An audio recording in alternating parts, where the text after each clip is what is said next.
100 feet की गहराई तक भी पहुंचकर मारने वाले बॉम्ब हैं क्या? 100%। बंकर बस्टिंग बॉम्ब आप ही की शो में हमने कवर करा था 3 दिन पहले, जहां पे यह बताया गया था कि इजराइल अमेरिका से बोल रहा है कि हमें ऐसी टेक्नोलॉजी दीजिए, हमें ऐसे बॉम्ब्स दीजिए, और सर ने भी विस्तार पूर्वक उस पर बातचीत करी थी। देखिए, 2 बातें हैं।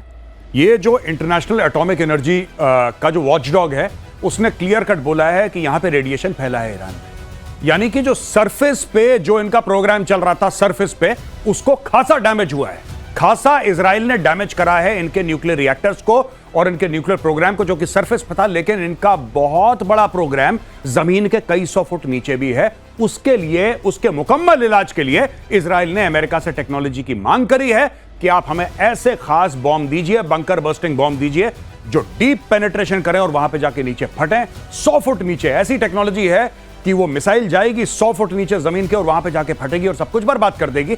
इसकी कहानी चल रही है अभी। बॉम्ब पहले ड्रिल करेगा, ड्रिल करने के बाद अंदर जाकर फटेगा। अगली खबर देखिए, युद्ध में ईरान को बहुत बड़ा झटका, 3 बड़े खुफिया अधिकारियों की मौत।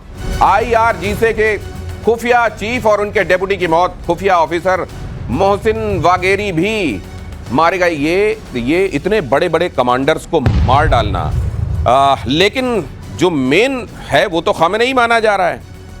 देखिए, जो ये कमांडर्स हैं, एयर डिफेंस चीफ को मार दिया, इंटेलिजेंस चीफ को मार दिया, IRGC के चीफ को मार दिया। तो 3 उनके मेन इंस्ट्रूमेंट्स ऑफ पावर हैं, वो चले गए। न्यूक्लियर साइंटिस्ट को मार दिया। और ये बंकर बता रहे थे, गौरव ने याद दिला दिया, GBU 57 है बॉम्ब जो जाके नीचे तक मार सकता है। उसकी 2 स्टेज की है। GBU 57 अमेरिकन बॉम्ब है, उसे मैसिव ऑर्डिनेंस पेनिट्रेशन बोलते हैं, MOP। तो वो जाएगा, पहले पेनिट्रेट करेगा, फिर बस्ट करेगा। तो मोआब इसी को कहते हैं, Moab, mother of all bombs. वो अलग है। अच्छा, ये सर बात कर रहे हैं पेनिट्रेशन वाला। अच्छा, अलग है, वो अलग है। वो अलग है। ओके। दोनों अलग अलग हैं। ओके। उसका काम, इसका काम है कि पेनिट्रेट करो।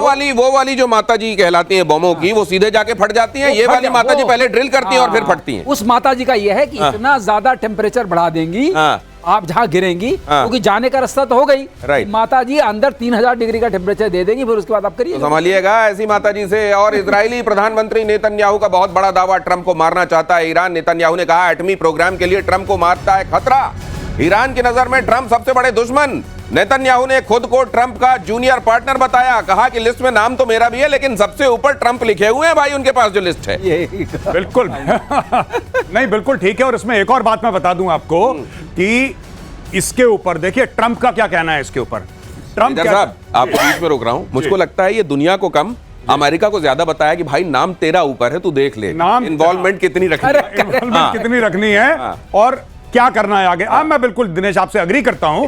बिल्कुल सही बात, आपने बहुत बढ़िया बात बोली। अब इसमें क्या है कि ट्रंप कहता है कि मैंने नेतन्याहू का हाथ पकड़ लिया, नेतन्याहू तो इसको ठोकने के चक्कर में था, खमेनेई को, मैंने इसको मना कर दिया।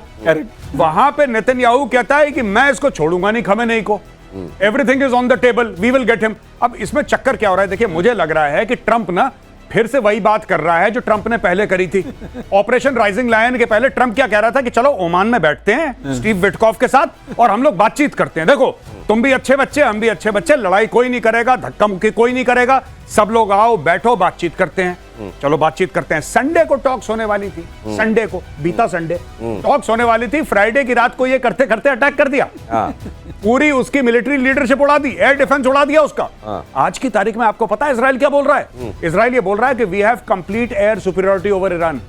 उनका स्टेटमेंट आया, वी हैव कंप्लीट। और सर बताएंगे what is the meaning of complete air superiority. क्या है दिनेश? कंप्लीट एयर सुपीरियरिटी का एक दृश्य भी आया था। वो उस एयर स्पेस में रिफ्यूलिंग कर रहे हैं, एयर टू एयर रिफ्यूलिंग कर रहे हैं। ये मामला बड़ी शांतिपूर्ण जगह होता है, वो आराम से कर रहे हैं, जैसे कोई खतरा ही नहीं है। अब बताइए, ऐसे माहौल में आपकी एयर स्पेस गई हाथ से, आर्मी काम नहीं कर सकती क्योंकि there is a difference of 1000 kilometres. अब आपका मिसाइल्स बच गई हैं। मिसाइल्स में अगर आपका वो नहीं जाता, जिसको आप लेके पौवा पौवा कुछ लोग कहते थे पहले, तो वो है नहीं, क्योंकि वो तो मार दिया। अब ये जो बता रहे थे उसमें मुझे एक चीज और याद आई, जो गौरव ने बताया कि ऊपर उन्होंने पूरा साफ कर दिया।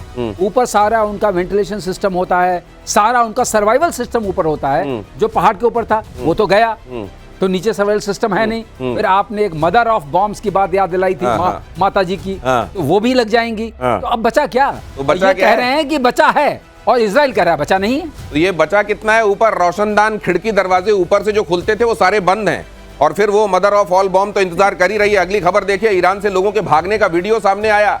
इजरायली हमलों से डरकर भाग रहे हैं लोग। तेहरान में सबसे ज्यादा लोग घर छोड़कर भाग रहे हैं। तेहरान में दहशत से तेज हुआ पलायन। तेहरान में सबसे ज्यादा इजरायली हमले, और अब तेहरान को यह कह भी दिया इजराइल ने कि तेहरान वालों सावधान रहो।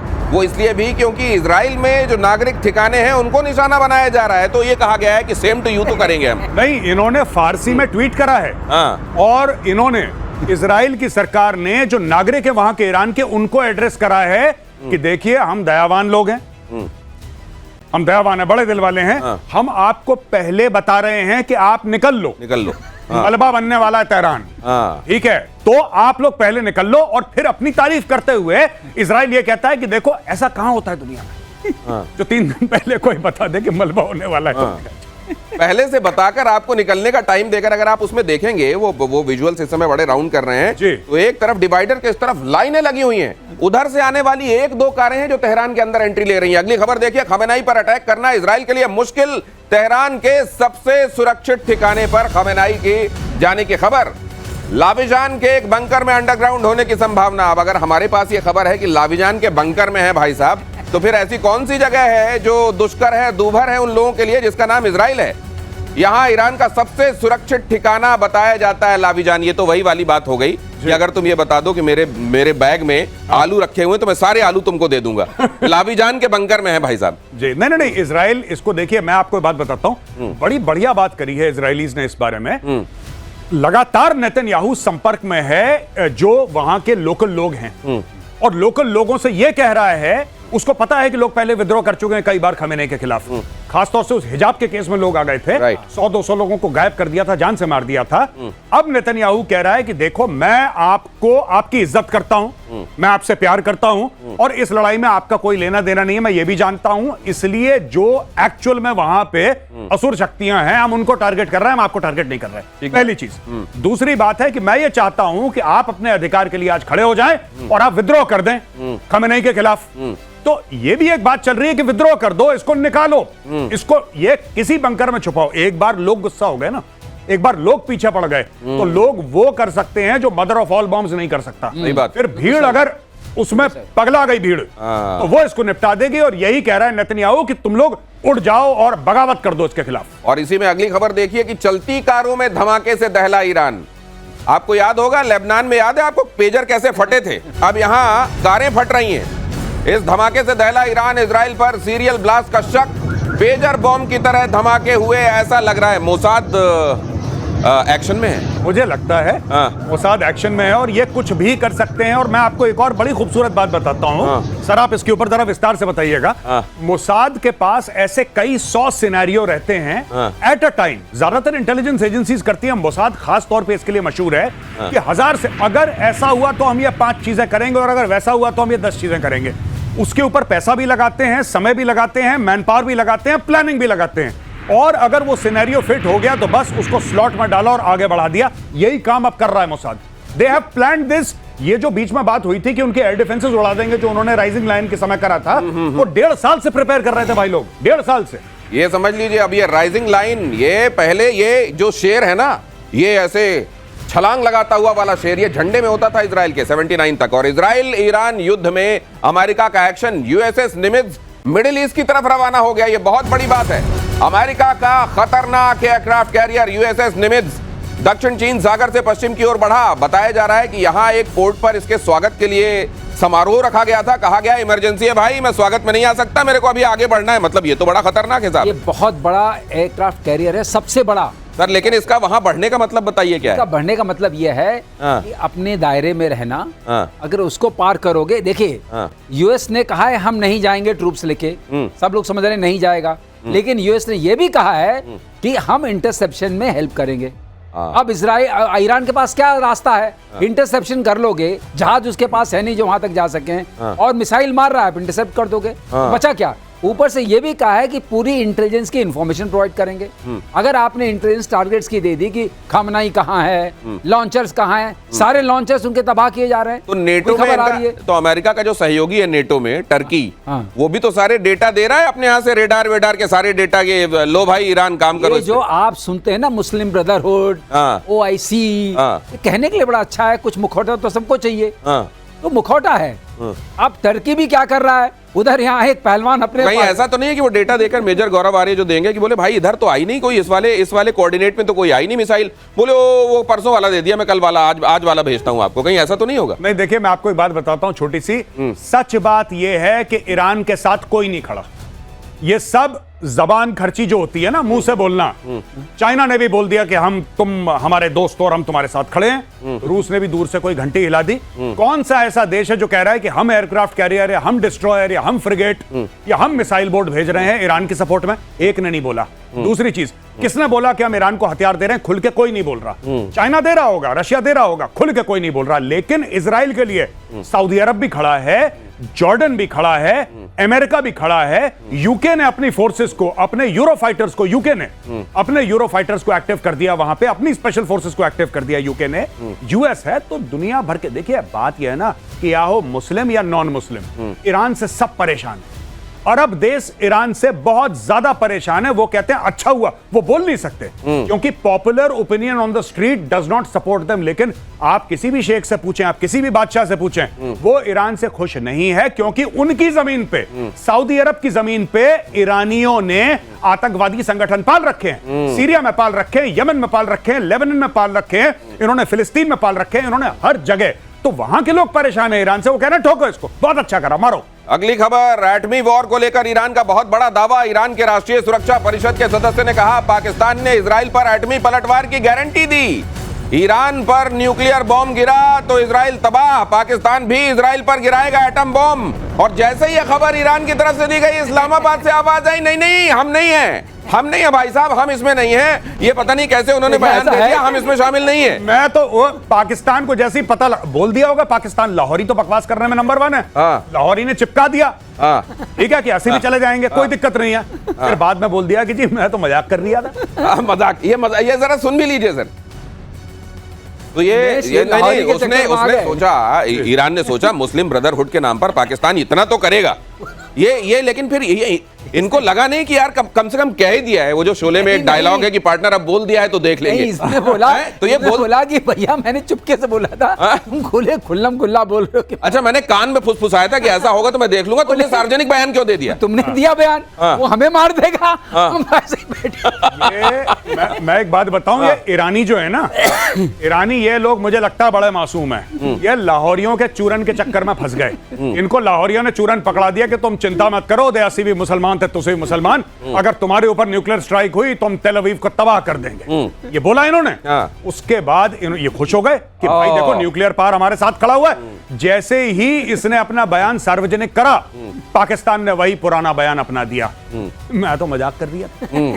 मतलब ये कि असल में पाकिस्तान की तरफ से कही हुई बातों को ईरान ने कुछ ज्यादा गंभीरता से ले लिया और उस गंभीरता पर अमल करते हुए जब सार्वजनिक उसने बातें की तो पीछे से आवाज आई, अरे ये तो ऐसे ही कहा था मजाक में। अगली खबर देखिए, ईरान पर इजराइल की एक और चोट, कुद्स फोर्स कमांड सेंटर पर अटैक। IRGC की एक गुप्त शाखा है कुद्स फोर्स, और कुद्स फोर्स पर इजराइल में आतंकी हमले का आरोप है। तो मतलब कोई भी विंग, कोई ऑफिशियल हो, अनऑफिशियल हो, अंडरग्राउंड हो, कैसे भी हो, उसको छोड़ नहीं रहा है इजराइल इस बार। दिनेश, आपको ऐसा नहीं लग रहा इजराइल के अटैक्स पे, आप सोचिएगा, आपको ऐसा नहीं लग रहा कि इजराइल ने एक हिट लिस्ट बना के रखी है? लग रहा है ऐसा। हिट लिस्ट बना के रखी है, किल लिस्ट बना के रखी है, और उसके हिसाब से अच्छा ये टिक, ये फिर गया, ये IRGC का गया, ये कुद्स फोर्स का गया, ये इनका एयर डिफेंस वाला मामला गया, ये इनके आर्मी का गया, ये एयरफोर्स वाला गया। ये एक एक करके मार रहे हैं और एक एक करके टिक लगा रहे हैं उसके आगे कि ये भी निपट गया, ये भी निपट गया। पूरी की पूरी टॉप मिलिट्री और इंटेलिजेंस लीडरशिप भाइयों ने साफ कर दी है। अब देखिए दूसरा बंदा आएगा, उसको टाइम लगेगा सीखने में, उसको टाइम लगेगा एडजस्ट करने में, और ये उसको भी निपटाएंगे। आपने नहीं देखा था हमास में यही करा था इन लोगों ने, हिजबुल्लाह में यही करा था। जो पहला वाला था उसको निपटाया, नसरल्लाह को, उसके बाद जो आया उसको भी थैंक यू बोल दिया। अब वहां पे कोई है ही नहीं। तो यानी कि सर काट दो, जब आप सर काट दोगे तो शरीर तो ऐसी जमीन पे गिर जाएगा। तो ये हाथ पैर नहीं तोड़ रहे, ये डायरेक्टली सर की ओर जा रहे हैं। और अगर ये सर की तरफ जा रहे हैं तो निश्चित रूप से ये ईरान के लिए और मौजूदा वहां का डिस्पेंसेशन जो है उसके लिए बड़ी खतरे की बात है। लेकिन यहाँ हमारे प्रोड्यूसर्स जो देखिए उन्होंने न्यूक्लियर कैपेबिलिटी को लेकर कंपैरिजन भी बना लिया था कि भाई ये कह रहे हैं तो सीरियसली कह रहे होंगे, चलो बना लेते हैं। कंपैरिजन दिखाइए जो आपने बनाया था, ये देखिए कंपैरिजन पेपर वाली। लेकिन बाय द टाइम ये कंपैरिजन आया उधर से पाकिस्तान ने कहा मैं तो मजाक कर रहा था। जो आप कह रहे हैं ये भोपाल की याद बार बार आप मुझे दिला देते हैं, मैं जो मजाक कर रहा था। मुझे लग रहा है कि ये जो कहा जाता है इनकी तरफ से कि सारे मुस्लिम देश हमारे साथ फला मुद्दे में साथ में आए, ये खुद क्यों नहीं निभा रहे हैं फिर ईरान के समय? ये देखिए मैं आपको एक बात बता रहा हूं, जो अरब कंट्रीज हैं, जो अरब मुस्लिम देश हैं, वो बड़े ही रिस्पॉन्सिबल, ज़हीन और मैच्योर किस्म के हैं।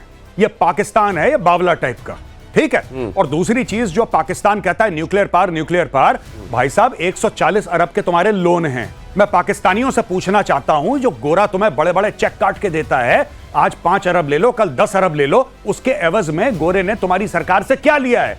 मैं आज ये दावा करता हूं आपके शो में दिनेश कि इनकी हिम्मत नहीं है, ना इनके पास वो अथॉरिटी है कि अपनी न्यूक्लियर चला दें, क्योंकि इन्होंने सब कुछ गिरवी रखा है। क्यों इनको वर्ल्ड बैंक पैसा दे रहा है? मुझे तो दूसरी बात लग रही है मेजर गौरव आर्य, वो कई लोगों की शादी होती है ना तो अपने दोस्तों से गाड़ी ले लेते हैं कि भाई वो विदा कराने के लिए दे देना, फूल वूल लगा के ले जाएंगे, इनको ये लगेगा हमारे घर की गाड़ी है। अब इन्होंने कह तो दिया क्यों न्यूक्लियर पाकिस्तान मार देगा। पाकिस्तान कह रहा है मेरे पास है कहां, ये तो मैंने हवा बनाई हुई थी, मैं कहां से मारूं? हम पहले ही कह चुके हैं कि अब कुछ है नहीं, जो था उसका कंट्रोल तो किसी और के पास है।